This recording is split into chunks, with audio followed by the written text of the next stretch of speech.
Bismillahirrohmanirrohim. 3-dars. Fe'lning taqsimlanishi. Wal fe'lu yanqasimu ila thalathati aqsamin. Fe'l 3 qismga taqsimlanadi. Madin nahu kataba, o'tgan zamon, katabaga o'xshash yozdi. Va mudori'in nahu yaktubu, va muzori kelasi zamon yaktubu yozyaptiga o'xshash. Amrin nahu uktub va amr buyruq kab yozga o'xshash. سبق لك أن جميع الكلمات تنحصر في 3 أنواع فعل واسم وحرف. Senga o'tdiki, albatta jamiki so'zlar 3 navga fe'l, ism, harfga chegaralanadi. وأوضحنا لك أن كل لفظ يدل على حصول شيء وزمنه يسمى فعلا. وسenga ma'lum qildikki, bir narsani hosil bo'lishi va zamoniga dalolat qiladigan har bir lafzni fe'l deb ismlanadi. Wal fe'lu yanqasimu ila 3 aqsamin madin va mudori'in va amrin. Va fe'l 3 qismga taqsimlanadi. Mozi o'tgan zamon, mudori kelasi va hozirgi zamon va amrin buyruq fe'lga. Fal madi ما يدل على حصول شيء في زمن مضى نحو كتب ودخرج وانطلق واستخرج. Bas mozi bir narsani o'tgan zamonda hosil bo'lishiga dalolat qiladi. Kataba yozdi, dahraja yumalatdi, vantalaqa ketdi, vastaxraja chiqdiga o'xshagan. Ana katabani olib qarasak, ya'ni ham yozishlikka dalolat qilyapti va yozib bo'linganiga, ya'ni o'tgan zamonda yozib bo'lingan. Ya'ni so'zlashlikdan oldin ish bajarib bo'linganligiga dalolat qilyapti. Wal muzari'u ma yadullu ala husuli shay'in fil hali aw al-istiqbali nahu yaktubu va yudakhriju va yantaliqu va yastahriju. Va muzori bir narsani hozirgi zamonda yoki kelajakda hosil bo'lishiga dalolat qiladigan fe'ldir.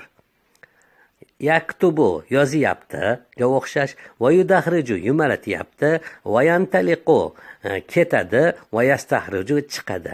Ana bunda yaktubu desak hali yozmagan, endi kelajakda yozishligi yoki hozirgi zamonda yozyapganligiga dalolat qiladi.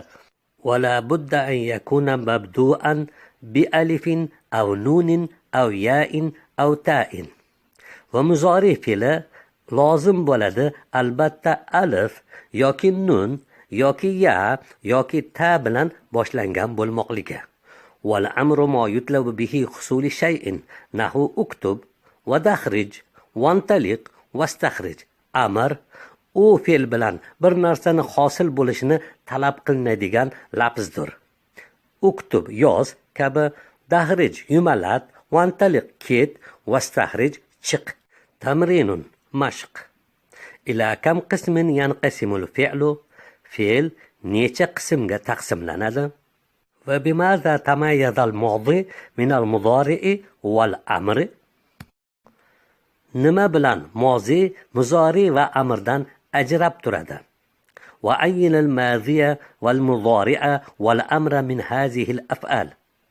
Bu fe'llardan mozi, muzori, amrlarni ajrat. Fataha ochdi, kasara sindirdi, naqumu turamiz, akala yeydi, yafhamu tushunadi, izhab bor, nasma'u eshityapmiz, ijlis o'tir, ushariku shirik bo'laman, shariba ichdi, ihfaz yodla, yahzaru hozir bo'ladi, qoma turdi. Udda ashrata af'alin min kulli naw'in. Har bir nav fe'ldan 10 tadan sana. Ayyin al-af'ala bi anwa'iha wal asma'a wal hurufa min hadhihi al-ibarati. Bu iboradagi fe'llarni navlari bilan ismlar va harflarni tayin qil. Al-qamaru yastafidu an-nura min ash-shams. Oy nurni quyoshdan oladi. Al-kitabu khayru rafiqin va a'azzu sadiqin. La yatlubu ajran va la yukallifu amran. Kitob hamrohning yaxshirog'idir va do'stning azizrog'idir. Ajr talab qilmaydi, bir ishga yuklamaydi. Ahsin ila kulli insanin sadaqa fil muamalati va la tusahib shakhsan la ya'rifu haqqal mujamalati. Muomalada rost turadigan har bir insonga yaxshilik qil.